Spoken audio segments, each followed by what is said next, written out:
السلام عليكم ورحمة الله وبركاته.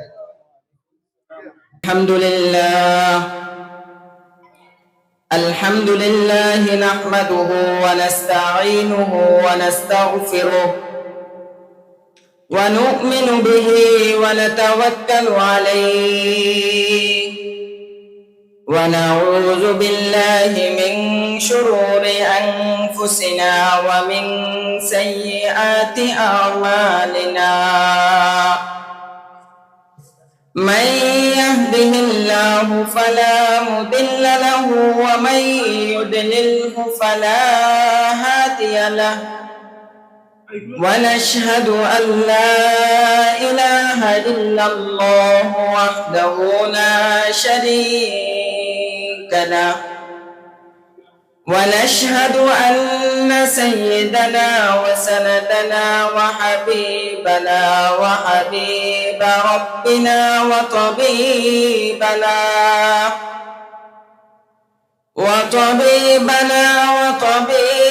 قلوبنا ومولانا محمدا عبده ورسوله، أرسله الله تعالى بالحق بشيرا ونذيرا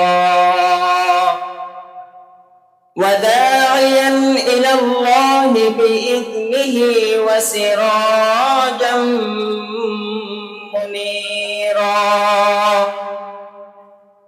أما بعد فأعوذ بالله من الشيطان الرجيم. بسم الله الرحمن الرحيم. الرحمن علم القرآن خلق الإنسان علمه البيان. وقال سيدنا رسول الله صلى الله عليه وسلم: خيركم من تعلم القرآن وعلمه، أو كما قال عليه الصلاة والسلام. جمال حسن يوسف پر فقط عاشق زلیخا تھا،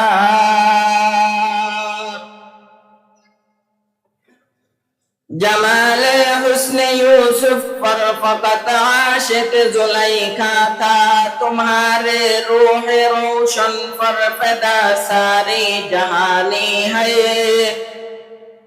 تمہارے روح روشن پر فدا ساری جہانی ہے.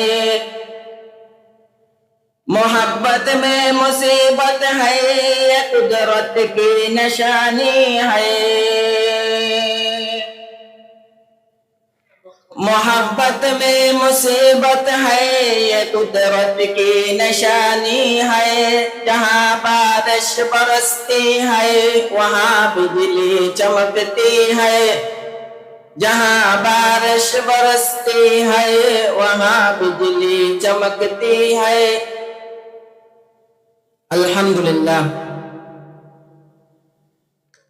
বাগগ্রাম দারুল Rashad Nurani মাদ্রাসা, বাগগ্রাম পশ্চিমপাড়া যুব সমাজ কল্যাণ কর্তৃক আয়োজিত আজকের বার্ষিক ওয়াজ ও দোয়ার মাহফিলের সম্মানিত সভাপতি হযরত উলামায়ে কেরাম ও আমার সামনে উপস্থিত মুরব্বিয়ানে কেরাম, এলাকার সর্বস্তরের যুবক বন্ধুগণ এবং পর্দানশীল আমার সম্মানিত মা ও বোনেরা, আজকের মাহফিলের সম্মানিত সভাপতি এবং বাগগ্রাম দারুল রাশাদ নুরানী মাদ্রাসার সম্মানিত মহাপরিচালক মুহতামিম সাহেব, যিনি আমার জীবনের সর্বপ্রথম উস্তাদ, যার কাছেই আমি আমার জীবনের সূচনা লগ্ন থেকেই পড়ালেখা করেছি।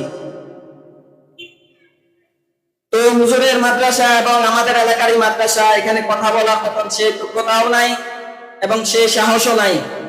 শুধুমাত্র সবক শোনানোর উদ্দেশ্যেই আপনাদের সামনে বসা। সেই আলোকেই আপনাদের সামনে আমি 3টা আয়াতে কারিমা তেলাওয়াত করেছি এবং রাসূল আকরাম সাল্লাল্লাহু আলাইহি ওয়াসাল্লামের অসংখ্য অগণিত হাদিস থেকে একখানা হাদিস পাঠ করেছি। মহান আল্লাহ তাআলা যদি আমার শামিলে হাল হয়, আল্লাহ তাআলার যদি ইহসান, আল্লাহ তাআলার যদি রহম হয়, তাহলে আমি এই আয়াত ও হাদিসের উপরে দুই একটি কথা বলার আশাবাদী। ওয়া মা তাওফীক ইল্লা বিল্লাহ। আজকের এই মাহফিল মাদ্রাসা কর্তৃক একটি মাহফিল, বাগরাম দারুল রাশাদ নুরানি মাদ্রাসার একটি মাহফিল, কোরআনী একটি মাহফিল, যে মাদ্রাসার মধ্যে কোরআন শিক্ষা করা হয়, কোরআনকে শিক্ষা দেওয়া হয়। আপনারা জোহরের নামাজের পর থেকে 2টা 2:30 থেকে এই মাদ্রাসার ছেলেদের কোরআন তেলাওয়াত, হামদ, নাত এগুলো শুনেছেন। তো এলাকাবাসী এটা বুঝতে আর দেরি নাই যে এই মাদ্রাসাগুলোর উদ্দেশ্য কি। এই মাদ্রাসাগুলোর উদ্দেশ্য হচ্ছে আল্লাহ তাআলার বান্দাদেরকে, আল্লাহ তাআলার বান্দা যারা আছে তাদেরকে যেন সহিহ কোরআন তেলাওয়াত শিক্ষা দিতে পারে, সহিহ কোরআন শিক্ষা দিতে পারে, মাসলা মাসাইল শিক্ষা দিতে পারে। এটাই এই মাদ্রাসাগুলোর উদ্দেশ্য। আল্লাহ রাসূল সাল্লাল্লাহু আলাইহি ওয়াসাল্লাম হাদিসের মধ্যে ইরশাদ করেন, তলাবুল ইলমি ফারিদাতুন আলা কুল্লি মুসলিম। দ্বীনি ইলম তলব করা প্রত্যেক মুসলমানের উপর ফরজ। কিন্তু হাদিসের মধ্যে এসেছে ইলম শব্দের অর্থ হচ্ছে শিক্ষা করা। তাহলে এখন প্রত্যেক মুসলমানের উপরে কেমনে হলো? প্রত্যেক মুসলমানের উপরেই দ্বীনি ইলম তলব করা ফরজ। এখানে একটা নাহুর কায়দা আছে, আমি সেদিকে যাচ্ছি না, আমি আমার আলোচনাকে মূল যে কথাগুলো বলতে চাচ্ছি আপনাদের সামনে সেদিকেই যাইতেছি। কোরআনী জ্ঞান, কোরআনী শিক্ষা, এটা এত ফজিলতপূর্ণ। জাগতিক শিক্ষা যেগুলো আসে সেগুলোর দ্বারা মানুষ মর্যাদাপূর্ণ হয় না। জাগতিক শিক্ষার মাধ্যমে মানুষ সম্মানিত হয় দুনিয়ার মধ্যে সামান্য, কিন্তু কোরআনী শিক্ষা, কোরআন যে শিক্ষা, কোরআনী যে শিক্ষা, হাদিসের যে শিক্ষা, এটার মাধ্যমে দুনিয়াতেও সে কল্যাণকর হয় এবং আখিরাতের মধ্যেও সে লাভবান হয়। দুনিয়ার শিক্ষা, এই কোরআনের শিক্ষার একটা উদাহরণ দিতে গিয়ে শাইখুল ইসলাম আল্লামা কারি তৈয়ব সাহেব রহমতুল্লাহ আলাইহি তার কিতাবের মধ্যে বিভিন্ন ভাবে উদাহরণ দিয়েছেন। কয়েকটা উদাহরণ উনি নিয়ে এসেছেন তার কিতাবের মধ্যে, যে কোরআনী শিক্ষার মাধ্যমেই মানুষ লাভবান হয়, কোরআনী শিক্ষার মাধ্যমেই মানুষ সম্মানিত হয়, কোরআনী শিক্ষার মাধ্যমে একমাত্র মানুষ দুনিয়ার মধ্যে সম্মানিত হয়। শাইখুল ইসলাম আল্লামা কারি তৈয়ব সাহেব রহমতুল্লাহ আলাইহি তার কিতাবের মধ্যে লিখেছেন যে জাগতিক শিক্ষার মাধ্যমে মানুষ সম্মানিত হয় না। জাগতিক শিক্ষা যেমন ডাক্তার, ইঞ্জিনিয়ার, তারপরে রাজনীতিবিদ, এভাবে অনেকগুলো জাগতিক চাইট রয়েছে, সেগুলোর মাধ্যমে মানুষ সম্মানিত হয় না, আর সেগুলোর মাধ্যমে মানুষ মানুষের হয় না। যাদের মধ্যে একমাত্র কোরআনের শিক্ষা রয়েছে সেগুলোই মানুষ হতে পারে। আল্লামা কারি সাহেব রহমতুল্লাহ আলাইহি এভাবে উদাহরণ দিয়েছেন যে একজন ডাক্তার, ডাক্তারের সমাজের মধ্যে ডাক্তারের একটা সম্মান রয়েছে এবং কি তাদের অবদানও রয়েছে, আমি তাদের অবদানকে অস্বীকার করছি না। কিন্তু সে ডাক্তার যদি কোরআনী শিক্ষায় শিক্ষিত না হয়, সে ডাক্তারের মধ্যে যদি ইহসান না থাকে, সে ডাক্তারের মধ্যে যদি কোরআনী শিক্ষা না থাকে, তাহলে সে মানুষ হতে পারে না। ডাক্তার হয়েছে কিন্তু মানুষ হতে পারে না। যেরকম ভাবে কারি সাহেব রহমতুল্লাহ আলাইহি একটা উদাহরণ দিয়েছেন যে ডাক্তার যদি মানুষ হতো, তাহলে আমাদের সমাজের মধ্যে একটা ইয়ে আছে যে বেজি এবং সাপ যখন যুদ্ধ লাগে, যখন জব্দা লাগে, তখন সাপ, বিষধর সাপ যখন বেজিকে আক্রমণ করে, তখন বেজি জঙ্গলের মধ্যে গিয়ে একটা গাছ তালাশ করে সে খেয়ে ফেললে তার রোগ সেরে যায়।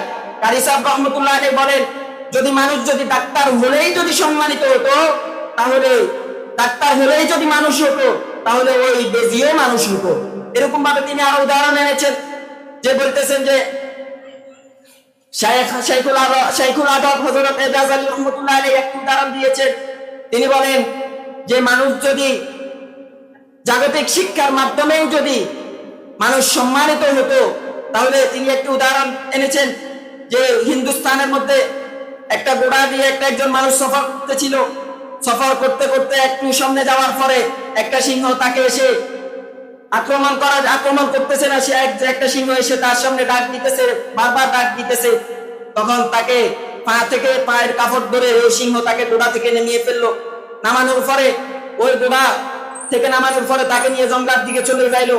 জঙ্গলার দিকে যাওয়ার পরে দেখতেছে আরেকটা সিংহ বেহুশ হয়ে পড়ে রয়েছে, তার পায়ের মধ্যে কাটা। তো এখন ওই মানুষের মাধ্যমে ওই সিংহকে উদ্ধার করেছে। এই জন্য বলতেছে, যদি জাগতিক শিক্ষা, জাগতিক জ্ঞান, জাগতিক যে দুনিয়ার মধ্যে যেগুলো আছে এগুলোর মাধ্যমে যদি মানুষ হতো, তাহলে ওই সিংহ মানুষ থেকে বড় হতো।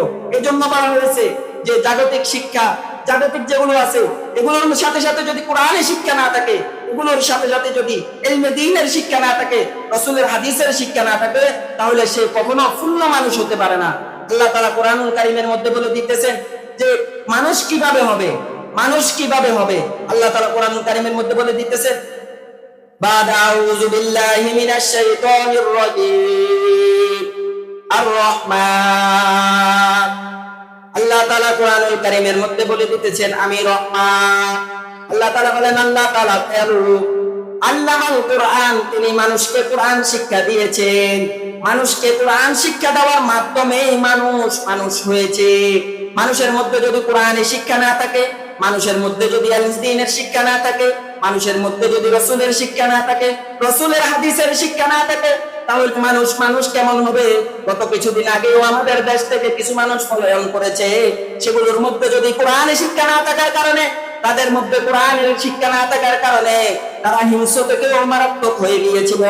কিছুদিন আগে আমাদের দেশের একজন নাস্তিক তাসলিমা নাসরিন, তার মধ্যে কোরআনের শিক্ষা না থাকার কারণে সে বলেছিল, আমার পেট, আমার শরীর, আমি যাকে ইচ্ছা তাকে দিব, যার ইচ্ছা তার সন্তান নিব। কিন্তু না, কোরআনের শিক্ষা যার মধ্যে থাকবে সে কথা কখনো বলতে পারে না আমাদের দেশের কুকুরগুলো যার ইচ্ছা তার সন্তান নেয়। মানুষ কখনো যার ইচ্ছা তার শরীর যাকে তাকে দিতে পারে না।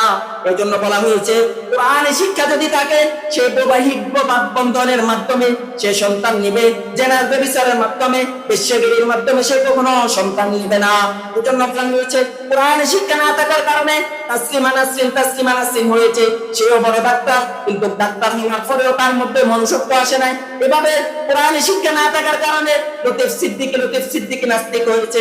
কোরআনের শিক্ষা তাদের না থাকার কারণে গত কয়েক বছর আগে, বছর আগে আমাদের দেশের একটি বিশ্ববিদ্যালয়, জাহাঙ্গীরনগর বিশ্ববিদ্যালয়, কোরআনের শিক্ষা না থাকার কারণে তারা বিশ্ব চ্যাম্পিয়ন হয়েছে। তারা সেঞ্চুরি করেছে, জেনার মধ্যে সেঞ্চুরি করার পরে, দর্শনের মধ্যে সেঞ্চুরি করার পরে আবার মিষ্টি বিতরণ করেছে। একমাত্র কারণ সেগুলো হচ্ছে কোরআনের শিক্ষা না থাকার কারণে। যদি কোরআনের শিক্ষা থাকে, রাসূলের সহচর্য উলামায়ে কেরামের সাথে সম্পর্ক থাকে, তাহলে সেগুলো কিভাবে হবে? আবু বকর রাদিয়াল্লাহু তাআলা আনহুর দিকে তাকান, হযরত ওমরের দিকে তাকান, এভাবে হযরত উসমানের দিকে তাকান, হযরত আলীর দিকে তাকান, এভাবে সাহাবায়ে কেরাম শেষ, খুলাফায়ে রাশিদিন, তাবিঈন, আইম্মায়ে মুজতাহিদিন, হযরত উলামায়ে কেরাম সবার দিকে এক এক করে তাকাতে থাকেন। তাদের মধ্যে কোরআনের শিক্ষা থাকার কারণে, হযরত আবু বকর রাদিয়াল্লাহু তাআলা আনহুর মধ্যে কোরআনের শিক্ষা থাকার কারণে রাতের গভীরেও তার বিশ্বজাহানের মধ্যে সে যতগুলো রাষ্ট্রের মধ্যে যে এই পৃথিবীর অর্ধজাহানের খলিফা পরেও তার রাত্রে ঘুম হয় না। মানুষের কিভাবে সেবা করা যায়? এবার হযরত ওমর রাদিয়াল্লাহু তাআলা আনহু রাত্রিবেলা সফর করতেছে। ওমর রাদিয়াল্লাহু তাআলা আনহু বলেন, আমি আমার খেলাফতকালে একজন মানুষ খানা বিনে থাকবে, কষ্ট করবে, তা আমার খেলাফতকালে কখনো হতে পারে না। এজন্য বলতেছিলাম, কোরআনের শিক্ষা থাকলে এই মানুষ হয়, কোরআনের শিক্ষা না থাকলে কখনো মানুষ হতে পারে না। তো ভাইরা আমার, যে কথাটা বলতেছিলাম যে কোরআনের শিক্ষা, এই মাদ্রাসাগুলো কোরআনের শিক্ষাই দেয়। এই মাদ্রাসাগুলো হযরত কারি বেলায়েত সাহেব রাহমাতুল্লাহ আলাইহি এই ফয়জ, যে যখন নাস্তিক মুরতাদরা এই বাংলাদেশকে নাস্তিকদের একটা বানানোর জন্য যখন কিন্টার গার্ডেন চালু করছিল গ্রামে মহল্লা, তখন আমাদের একটা মক্তবের একটা কথা চালু ছিল। এই মক্তবকে বন্ধ করে দেওয়ার জন্য, মক্তবকে বন্ধ করে দিয়ে কিন্টার গার্ডেন এলাকায় পাড়ায় কিন্টার গার্ডেন চালু করেছে। এরপরেও উলামা কারি বেলায়েত সাহেব রাহমাতুল্লাহ আলাইহি রুহানি ফয়জ, তার চিন্তা, তার এই বিপ্লবের মাধ্যমে এই নুরানি মাদ্রাসাগুলো আজকে আমাদের গ্রামের মধ্যে সর্বপ্রথম একটাই মাদ্রাসা ছিল, আজকে অনেকগুলো মাদ্রাসা, 2 থেকে 3টা মাদ্রাসা হয়ে গিয়েছে। কিন্তু আমাদের